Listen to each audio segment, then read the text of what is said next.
Cette année, la commission des thérapies complémentaires s'est intéressée à ce que j'appelle un peu l'avenir de la santé, surtout pour les maladies chroniques. C'est la création des centres de santé intégrative. Nous aurons cet après-midi 3 conférenciers et nous allons commencer par Véronique Mondin, chef de service des maladies infectieuses à Nice et qui a créé, mais elle me reprendra peut-être lors de son discours, ce que j'appelle un centre de santé intégrative un peu en araignée. Elle a poussé des pseudopodes dans les différents services du CHU de Nice. Ensuite, nous entendrons Alain Toledano, qui est le responsable de l'Institut Raphaël de Paris, bien connu et très célèbre. Et nous terminerons par Isabelle Célestin, qui présentera elle-même ses réalisations. Alors, est-ce qu'on peut lancer la vidéo de Véronique Mondin, qui malheureusement, à cause des grèves, des problèmes de transport aérien, n'est pas là aujourd'hui. Merci. Bonjour à toutes et à tous. Merci beaucoup de me permettre de participer à votre congrès en visio, puisque les grèves de train ont eu raison de mon séjour à Paris, alors que je me faisais vraiment une joie de vous y rencontrer et d'y participer. Mais comme je suis responsable d'infectiologie, de médecine intégrative, mais aussi de médecine environnementale, je ne pouvais bien évidemment pas déroger à ma règle depuis quelques années, qui est de ne pas prendre l'avion. Un grand merci aussi aux organisateurs, et notamment à Fernand Guipari, qui m'a proposé de vous parler d'une expérience qui ne va pas répondre tout à fait au titre de l'intervention proposée, parce qu'en réalité, mon blog de médecine intégrative est toute neuve, elle date de juin 2022, et donc il n'y a pas encore énormément de choses à dire en ce qui concerne son fonctionnement. Et puis j'ai vu que je parlais dans une session qui s'appelle « Thérapie complémentaire et innovante », donc j'imagine que vous êtes déjà un groupe bien formé à ces sujets. Mais finalement, moi, je ne connais pas votre vision de la médecine intégrative et donc j'ai eu envie de vous faire participer à ma vision de la médecine intégrative et puis peut-être comme ça d'échanger avec vous et puis de vous montrer ensuite comment elle a été initiée au CHU de Nice. Je vais déjà partager mon écran.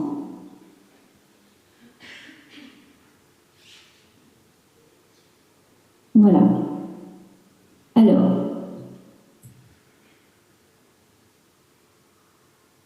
la médecine intégrative, en fait, dans sa définition classique, est composée du meilleur, de l'intégration du meilleur de la médecine conventionnelle. Et là, je renvoie aussi au titre qui m'a été demandé, puisque nous utilisons plutôt médecine traditionnelle dans une signification différente, habituellement qui fait référence à une conception globale de la santé et de sa préservation, comme dans les médecines chinoises et indiennes. Mais cette médecine conventionnelle, elle est particulièrement efficace, on le sait tous, dans de nombreuses situations, et surtout dans des situations aiguës.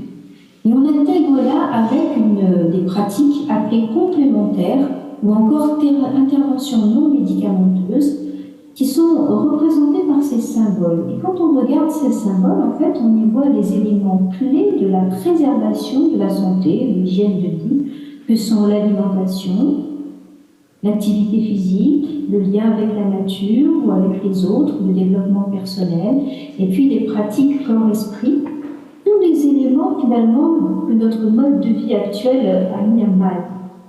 C'est aussi l'importance que ces pratiques soient choisies par le patient et centrées sur ses besoins particuliers. Et on évolue alors d'une médecine centrée sur la maladie ou sur un organe à une approche centrée sur le patient dans toutes ses composantes biopsychosociales et qui lui redonne le pouvoir d'agir, le pouvoir d'autonomie et d'auto-guérison. Nous savons que 60% de nos patients utilisent des approches complémentaires.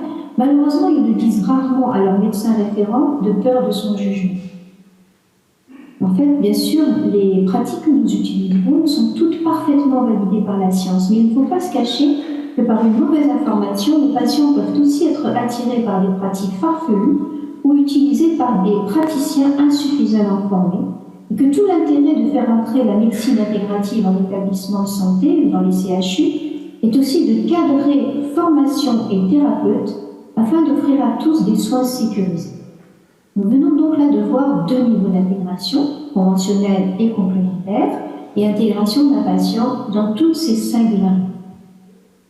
Un autre niveau d'intégration qui apparaît indispensable à l'infectiologue que je suis est de une seule santé, ou One Health, c'est-à-dire des liens entre médecine humaine, animale et les écosystèmes. La Covid en est un exemple emblématique où se mêlent notre rapport à l'animal, les modifications d'utilisation des terres, les transports aériens démentiels, puisque 4 milliards d'individus aujourd'hui utilisent l'avion par an. Alors nous sommes là dans une intégration collective et non plus individuelle des éléments qui agissent sur notre santé, ce qu'on appelle notre exposome. Et cela fait le lien donc avec la médecine environnementale. Nous verrons ensuite quelques exemples pour illustrer ce propos. Et enfin, le dernier niveau d'intégration de cette médecine est celui de l'intégration des limites planétaires. Nous savons que nous en avons déjà dépassé 6 sur 9 et que la plupart des outils que nous utilisons pour soigner sont issus du pétrole, appareils, médicaments, etc. et que celui-ci va venir à manquer plus rapidement que certains n'imaginent, pensant que la technique peut-être pourra tout résoudre de nos problématiques actuelles. Pourtant, le constat est clair. De plus en plus de malades atteints de maladies chroniques, avec, comme vous le savez, un déclin de l'espérance de vie et de l'espérance de vie en bonne santé, des coûts de santé qui augmentent, un nombre de médecins qui diminue. Dans ce contexte, comment faire, sinon révolutionner les choses en axant notre système de santé non pas sur la maladie, mais sur la santé et donc la prévention, en utilisant ces pratiques qui permettent aussi de moins prescrire l'analyse de médicaments non indispensables et donc de préserver de précieuses ressources. La médecine intégrative, comme je dis souvent, utilise une énergie totalement renouvelable, essentiellement dans la transmission de conseils et de pratiques d'humain à humain. Je voudrais insister sur une notion que j'entends souvent parmi les personnes qui n'ont pas vécu personnellement l'intérêt de ces pratiques et qui parlent de techniques de bien-être. Et là, clairement, je veux exprimer qu'il n'en est rien. Quand on évalue par des méthodes appropriées mixtes, qualitatives et quantitatives l'intérêt de ces approches, on peut mesurer l'impact qu'elles ont sur l'espérance et sur la qualité. Alors, avant de décrire l'histoire niçoise, je me permets de partager avec vous comment, à mon avis, nous pourrions relire l'histoire de la physiopathologie des maladies chroniques, ce qui nous permettrait de donner la priorité à une prise en charge préventive et curative beaucoup plus transversale que ce que nous faisons actuellement. Ces notions sont finalement de découvertes relativement récentes. En tous les cas, je ne les ai pas apprises à la faculté de médecine, et de ce que je sais, il ne semblerait pas qu'elles soient encore véritablement au cœur de l'enseignement facultaire. Sans doute que l'élément clé de notre bonne santé est le microbiome. Nous sommes en symbiose avec tous ces micro-organismes et vous êtes, vous, gastro-entérologues, sans doute les pionniers de sa connaissance. Vous nous avez appris que des modifications du microbiote, souvent dans le sens d'un appauvrissement des espèces, est à l'origine d'un nombre toujours plus grand de maladies d'expression variée, métaboliques, neurologiques et digestives. Ce microbiote est soumis à des acteurs épigénétiques qui participent au premier plan à ces modifications, alimentation, pollution de l'air, tsunamis chimiques auxquels nous sommes exposés, le tout aboutissant à l'installation de phénomènes inflammatoires à bas bruit, eux-mêmes posant les premières briques des maladies chroniques. Si nous prenons un exemple, celui de la pollution de l'air, on sait aujourd'hui que 9 millions d'individus en meurent par an dans le monde et que la morbidité est très polymorphe, touchant tous les appareils depuis les poumons jusqu'au système neurovasculaire, en passant par l'obésité, les troubles de la fertilité, etc. Un autre élément qui interagit avec tous les précédents et toutes les relations se font dans tous les sens, c'est bien sûr l'axe psycho-neuro-hormono-immunologique découvert par Roger Guillemin, endocrinologue français qui a reçu le prix Nobel aux alentours de 1977 pour ses travaux. Cette découverte explique de façon incontestable l'importance de nos émotions sur notre santé, du stress, via nos régulations physiologiques, et devrait à mon sens devrait faire comprendre que toute maladie chronique a une part psychosomatique, et non pas se servir de ce qualificatif de façon méprisante dans cet axe symbolique. Il est assez consensuel finalement que nos gènes n'interviennent que dans un pourcentage évalué entre 10 et 20% de nos maladies et que le reste est lié à l'épigénétique. L'impact de nos comportements et de notre environnement sur notre santé peut être vécu comme un élément positif, accessible à notre volonté, en tout cas partiellement. Mais il ne faut pas oublier que les maladies chroniques sont avant tout des maladies sociales, comme l'a intitulé un article récent du Lancet. Et que finalement, les personnes en état de précarité n'ont aucune maîtrise sur les facteurs environnementaux, voire comportementaux. Et c'est pourquoi il est absolument impératif qu'ils aient accès à l'approche intégrative. Ici, vous pouvez voir notamment l'ensemble des maladies, des symptômes que déclarent des personnes en état de précarité au cours de consultations. Vous voyez que les troubles digestifs, là, pour le coup, sont véritablement au premier plan. Alors, comment faire en pratique? À Nice, nous avons la chance d'avoir bénéficié d'un terreau. Tout cela grâce à notre doyen de la faculté de médecine, Patrick Baquet, chirurgien viscéral, mais qui a été intéressé par cette vision et qui a créé en 2014 un observatoire des médecines complémentaires et non conventionnelles de Nice, OMCNC, association loi 1901, dont l'objectif est d'étudier certaines pratiques, de les valider par des études, de faire de l'information citoyenne sur le sujet et d'aider les étudiants en médecine en leur proposant un soutien gratuit par certaines pratiques. Le deuxième élément est une révolution intérieure, en fait celle que j'ai subie, ou celle que j'ai choisie plutôt en me formant successivement à l'hypnose, avec un début à la fac de médecine, mais aussi avec des formations complémentaires auprès de Jean Vecchio, mon maître dans ce domaine, et puis aussi en me formant au début de phytoaromathérapie. J'ai eu ensuite profondément envie de faire entrer ces approches dans mon quotidien. Et comme élément de preuve, j'ai mis en place une étude concernant les patients souffrant de cystite récidivante dans une approche vraiment intégrative. Et grâce à plusieurs outils, dont l'hypnose, j'ai réussi à obtenir des résultats très intéressants, non seulement sur la satisfaction des patients, qui ont appris à gérer leur stress, leur douleur grâce à cet outil, mais de façon assez inattendue pour moi au départ, sur la fréquence des récidives, la consommation des antibiotiques et le coût des soins. Vous pouvez voir ici, par exemple, que ces patientes présentaient en moyenne 14 épisodes de cystite par an, faisaient 14 analyses d'urine, voyaient leur médecin 10 fois, prenaient des antibiotiques 14 fois, et finalement, ces patientes avaient toutes des facteurs de complications, étaient des dames plutôt âgées, avec des troubles de la vidange vésicale, et puis des comorbidités. Et puis après la prise en charge par hypnose, vous voyez qu'en moyenne, elles n'ont fait que 5 épisodes de cystite dans l'année, n'ont plus pris que 4 fois des antibiotiques.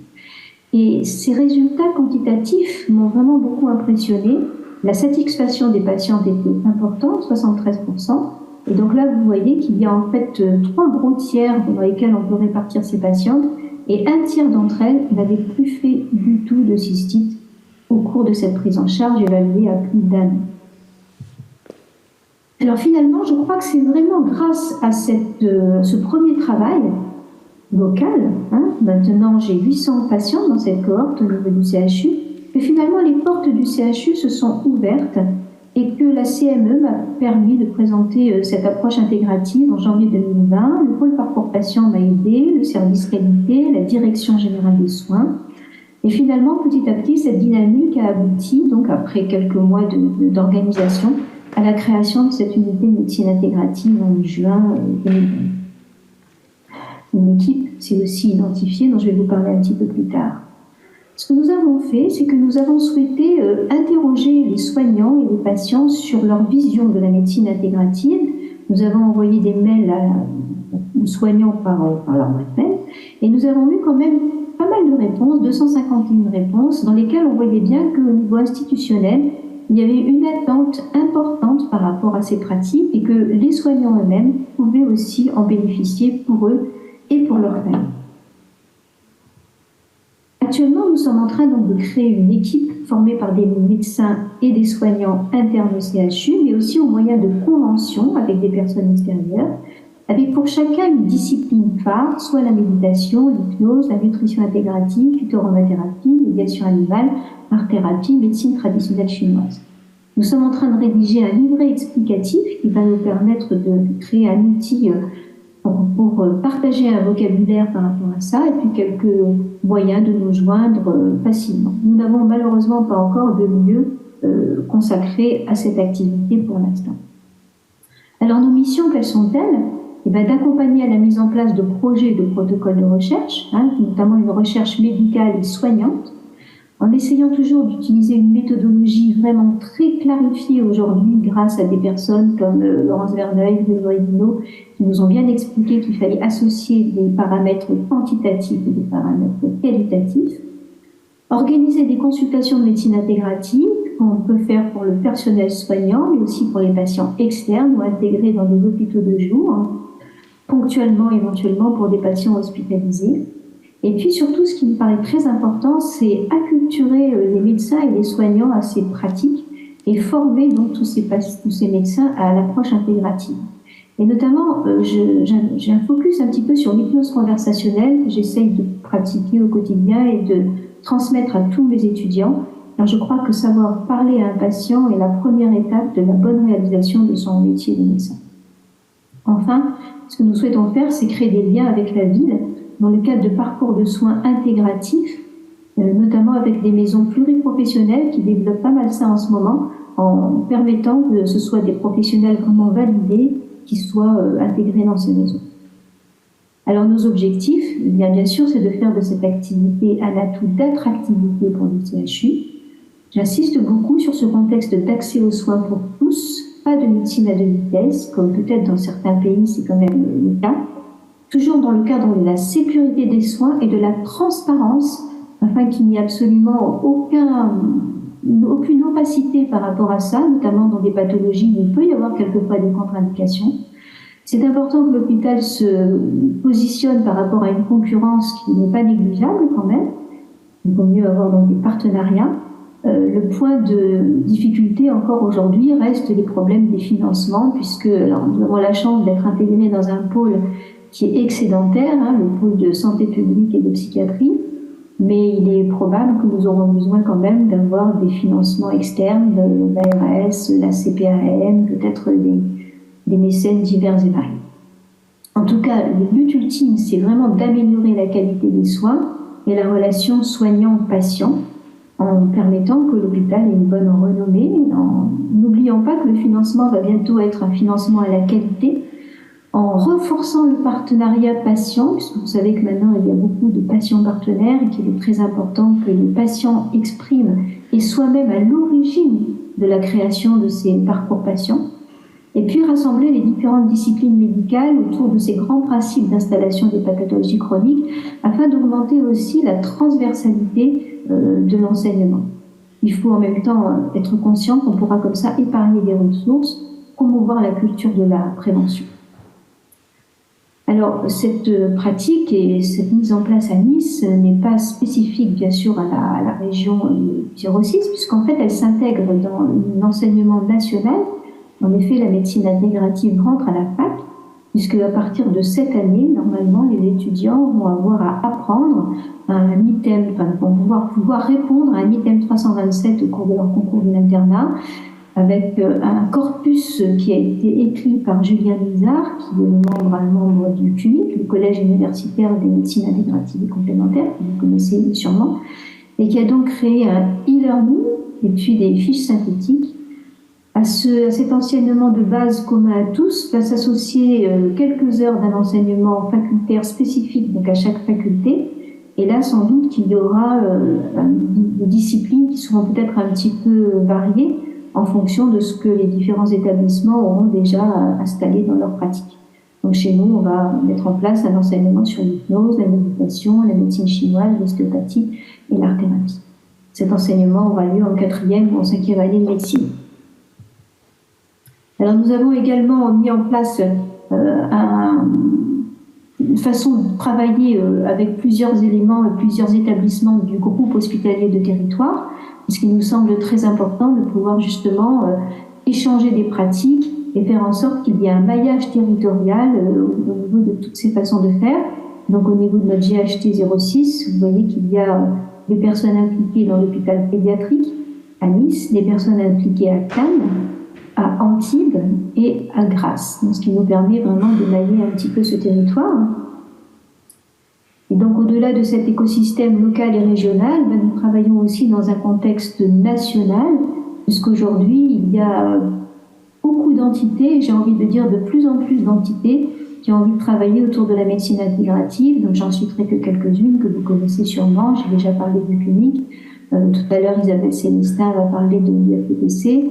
Nous avons aussi, bien sûr, ici le GEPOP avec Fernand Vicari. Voilà, beaucoup d'acteurs dont l'objectif est vraiment d'être en lien, d'être en cohésion, d'être en cohérence pour pouvoir proposer des enseignements assez homogènes et pour pouvoir surtout transmettre cette culture de la médecine intégrative. Je voudrais, pour finir, vous parler des mots-clés qui me paraissent vraiment très importants dans ces pratiques et qui doivent guider nos actions. Ils sont nombreux: l'interdisciplinarité, on l'a déjà dit, le patient partenaire, la qualité de la relation, mettre vraiment au devant de la scène l'hygiène de vie.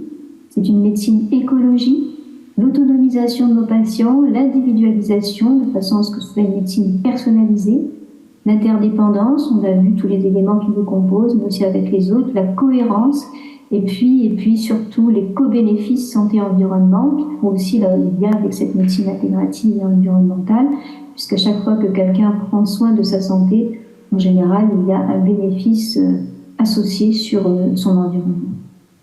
Alors, il ne faut pas se cacher qu'il y a encore beaucoup d'inconnus dans la façon de pratiquer cette médecine intégrative. Vous avez bien compris qu'on n'est encore qu'une toute petite équipe. Comment est-ce qu'on va pouvoir l'étoffer? Comment est-ce qu'on va pouvoir recruter des gens? Est-ce que ça va être possible? Où est-ce qu'on va s'installer? On va plutôt aller au-devant et parmi les différents services plutôt que pour l'instant avoir une unité à nous.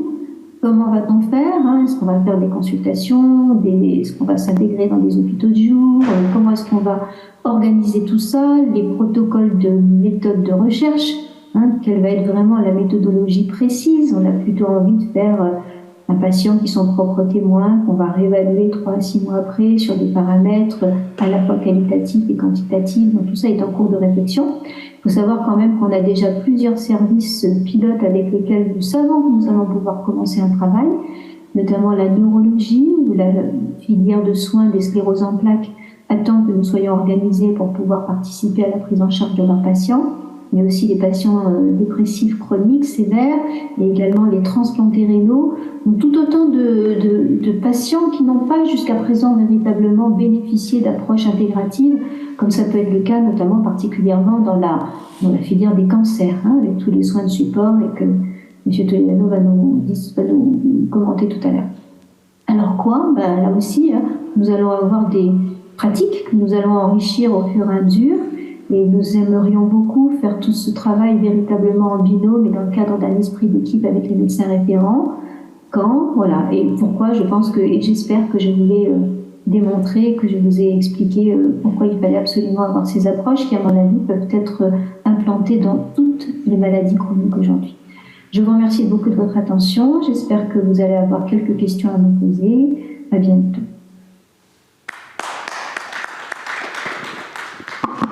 Est-ce qu'il y a des questions dans la salle? Personne. Merci Véronique. Et je voudrais dire un mot à propos de cette santé intégrative. Nous avons 20 ans de retard sur les pays anglo-saxons.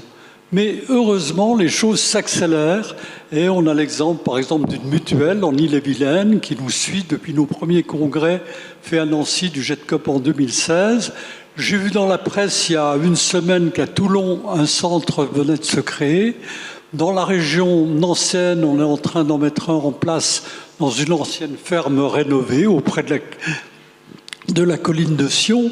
Mais à l'étranger, les exemples sont beaucoup plus pertinents. Et en particulier, une clinique qui devait être là ce matin, mais ils ont des restructurations à faire, c'est le centre de Genolier près de Genève, où on associe clinique et hôtellerie en quelque sorte, et je pense que ça peut être efficace. Et pour terminer, je dirais que pour moi, ce n'est pas la solution, mais une approche pour améliorer les conditions dans les déserts médicaux. On donne ainsi aux médecins du temps plus libre pour s'occuper des maladies chroniques, puisque d'autres thérapeutes qui l'entourent, sous sa responsabilité, vont le décharger de certaines tâches.